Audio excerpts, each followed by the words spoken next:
November 8, 1942. Arzew, Algeria, North Africa. Before dawn, two American destroyers slip into the harbor. Silently, no lights, no noise. From the ships, small boats lower into the dark water. In those boats, 500 men, faces blackened with burnt cork, armed with knives, submachine guns, and grenades. They're not regular infantry. They're something new, something the U.S. Army has never had before. Rangers, America's first modern special operations unit. Leading them, a 31-year-old lieutenant colonel named William Orlando Darby. In the next 2 years, Darby's Rangers will become legends. They'll spearhead invasions, conduct impossible raids, fight behind enemy lines, and they'll suffer catastrophic losses.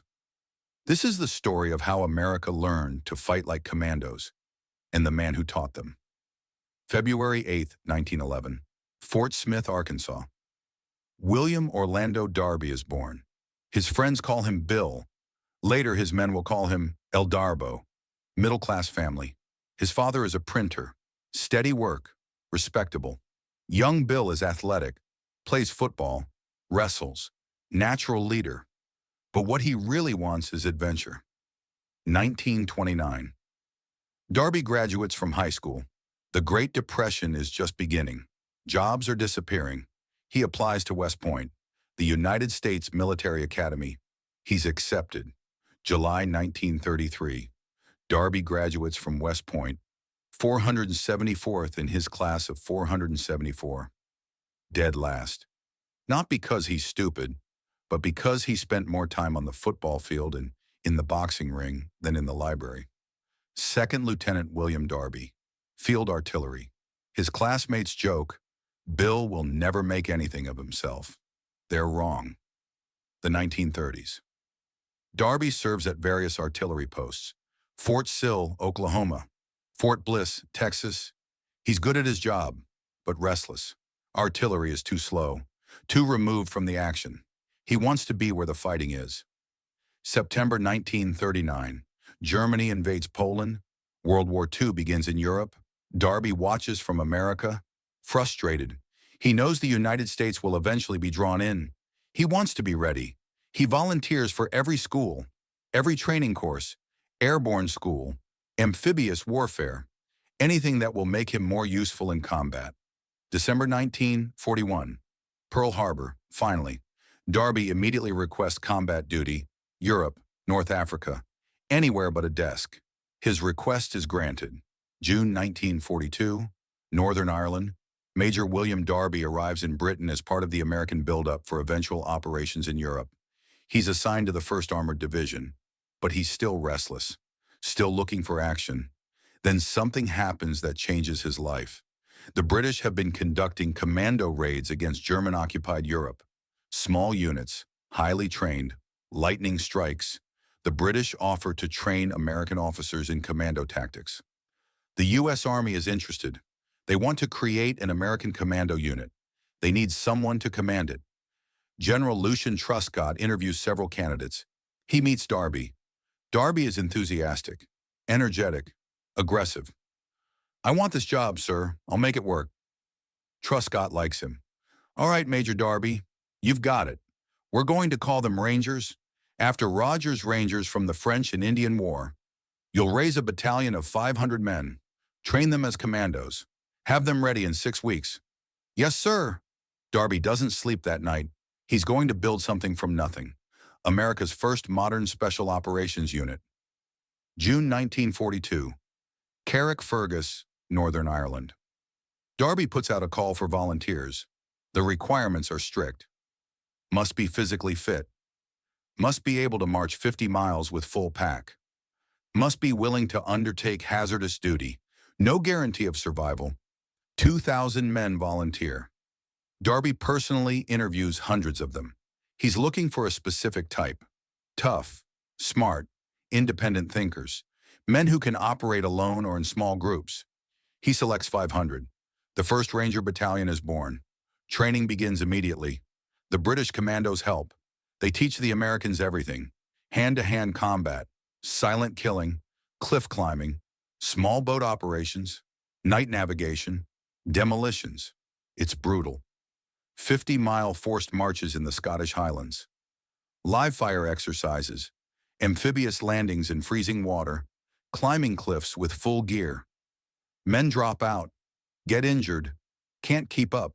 Darby is everywhere, leading from the front, doing every exercise with his men, running faster, climbing higher. He's 31 years old, in the best shape of his life, and he expects his men to match him. Rangers lead the way, he shouts during training. It becomes their motto. By August 1942, the 1st Ranger Battalion is ready, 520 men, the most highly trained American soldiers in the world. They're looking for a fight. August 19, 1942, Dieppe, France. The British launch a large-scale raid on the German-occupied French port of Dieppe. It's a disaster. Thousands of Canadian and British troops are killed or captured, but 50 American Rangers participate, attached to British commando units. To gain combat experience, they perform well. The British commandos are impressed. Your Rangers are good, Darby, very good. Darby is proud, but he wants his entire battalion in action. Not just 50 men. He doesn't have to wait long. November 8, 1942. Operation Torch, the Allied invasion of North Africa. American and British forces land in Morocco and Algeria. The goal, push east into Tunisia. Trap Rommel's Africa Corps between the British coming from Egypt and the Americans coming from the west. Darby's Rangers have a special mission. 2 French coastal forts defend the harbor of Arzew, Algeria. Fort du Nord and Fort de la Pointe, both equipped with artillery that could destroy the invasion fleet. They must be captured before the main landings. Silently, this is a job for Rangers. November 7, 1942. Night. The Rangers board 2 destroyers, HMS Royal Ulsterman and HMS Royal Scotsman. They sail toward the Algerian coast. Darby gathers his men. Gentlemen, tomorrow we prove what Rangers can do. We're going in first. Before the invasion, we take those forts. The fleet depends on us. Thousands of American soldiers depend on us. We will not fail. The men are nervous. This is real, not training. Darby senses it. Remember your training. Stay together. Trust your squad leaders. And remember, Rangers lead the way. Rangers lead the way, they shout back. November 8, 1942, 0100 hours, 1 a.m. The destroyers reach the coast. The Rangers transfer to small landing craft. The sea is rough. Men are getting seasick. Darby stands in the lead boat, calm, steady. They approach the beach. No lights, no sound except the waves. The boats hit the sand. Go! Go! Go! The Rangers pour out. 500 men hitting the beach in darkness. No opposition. The French garrison is asleep. The Rangers split into groups. One group heads for Fort du Nord, another for Fort de la Pointe, a third to secure the town of Arzew itself. Darby stays with the group attacking Fort du Nord. They move quickly, using the darkness. Approaching the fort, they see sentries, French colonial troops. The Rangers use knives, silent kills. They're inside the fort before anyone raises an alarm. Then a French soldier spots them, shouts. The fight is on. Grenades, gunfire, close quarters. The Rangers overwhelm the defenders. Within 30 minutes, Fort du Nord is captured. Fort de la Pointe falls at the same time. By dawn, both forts are in American hands. The harbor is secure. The main invasion fleet sails in, unopposed. Darby's Rangers have completed their first mission. Perfectly. Total Ranger casualties. 1 killed, 6 wounded. General Eisenhower, commanding the invasion, hears about it. Those Rangers are something special. I want them for every tough job.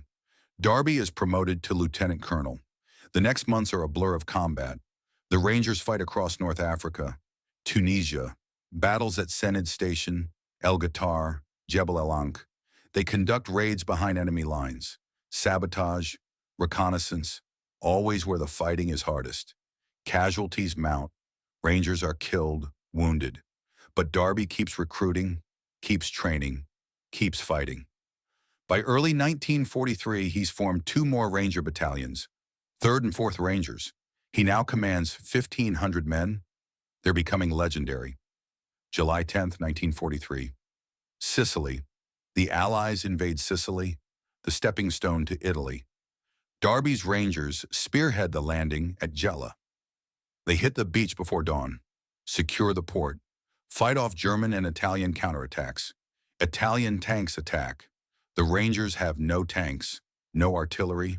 Darby calls in naval gunfire. Destroyers offshore pound the Italian armor. But some tanks get through.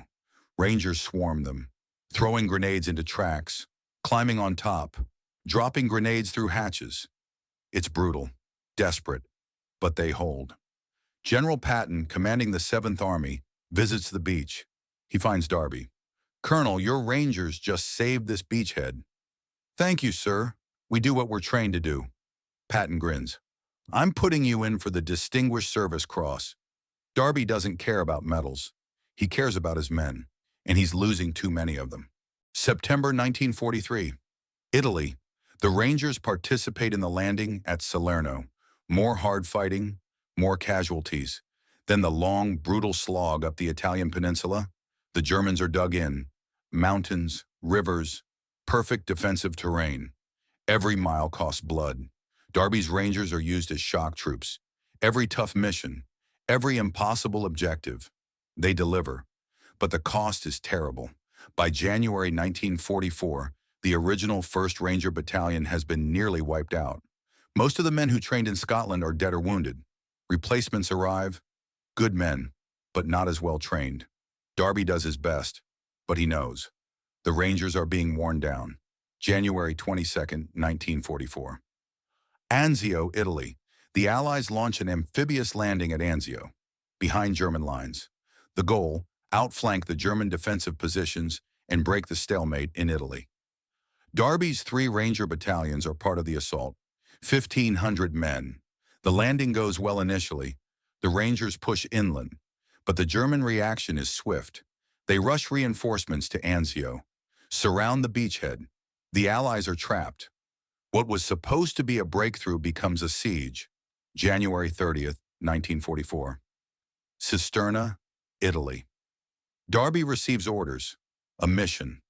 The 1st and 3rd Ranger battalions will infiltrate behind German lines, move through enemy territory under cover of darkness, reach the town of Cisterna, capture it before dawn. It's a classic Ranger mission, bold, aggressive, but the intelligence is wrong. The Germans know they're coming. January 30th, 1944. Midnight, 767 Rangers move out, in 2 columns, 1st Battalion on the left, 3rd Battalion on the right, moving through the darkness, through fields, irrigation ditches, no roads. Darby stays at the rear with the 4th Battalion, in reserve. The Rangers move for hours, silently. By 0200 hours, they're within a mile of Cisterna. Then all hell breaks loose.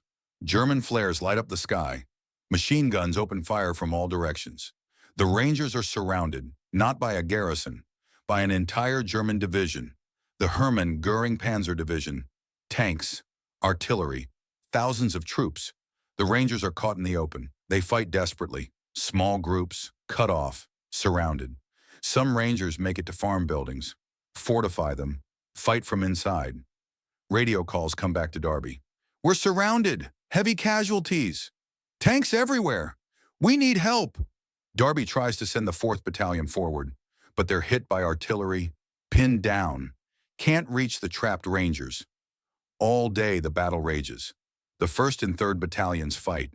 767 men against thousands. They run out of ammunition, use captured German weapons. They run out of grenades. Throw rocks. They fight until they can't fight anymore. By evening, it's over. Of 767 Rangers who entered the battle, only 6 make it back. 6. 761 killed or captured. The 1st and 3rd Ranger battalions are annihilated. Darby is devastated. These were his men. He trained them, led them, and now they're gone. He blames himself. Should have questioned the intelligence. Should have scouted better. Should have been with them. But there's no time to grieve. The Battle of Anzio continues. The 4th Ranger Battalion keeps fighting. Darby keeps leading, but something has broken inside him. February 1944. The Army decides to disband the Ranger battalions. Too many casualties. Too hard to replace. The 4th Battalion is disbanded. The men reassigned to regular infantry units. Darby is promoted to colonel, given command of the 179th Infantry Regiment. It's a promotion, but it feels like punishment. Darby is a ranger, not a regular infantry commander. Still, he does his duty. April 1945, Northern Italy.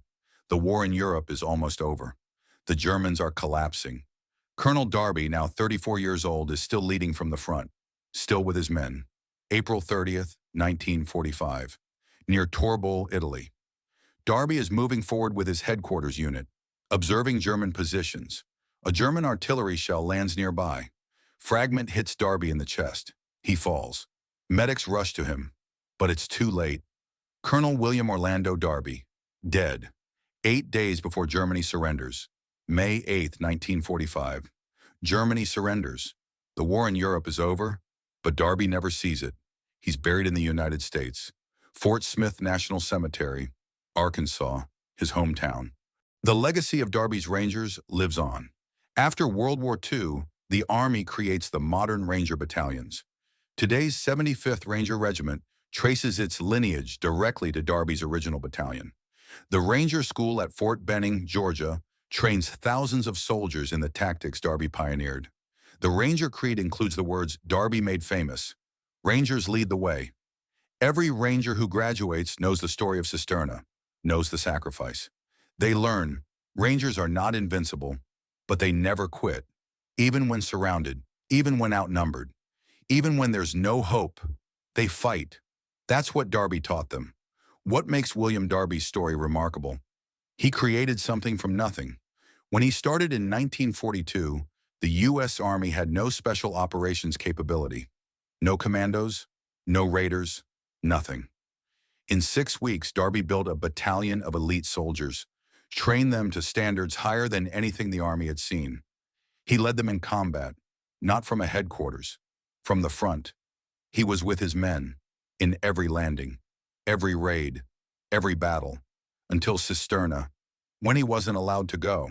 And that haunted him for the rest of his life. Darby died leading from the front, doing what Rangers do. He never sought glory, never promoted himself. He just wanted to fight and to lead the best soldiers in the world. He did both. The Rangers he created became the model for every American Special Operations unit that followed. Delta Force, Green Berets, Navy SEALs. They all trace their roots to Darby, to a lieutenant colonel from Arkansas who believed in training hard, fighting harder, and never giving up. Rangers lead the way. Darby showed them how. Thank you for watching.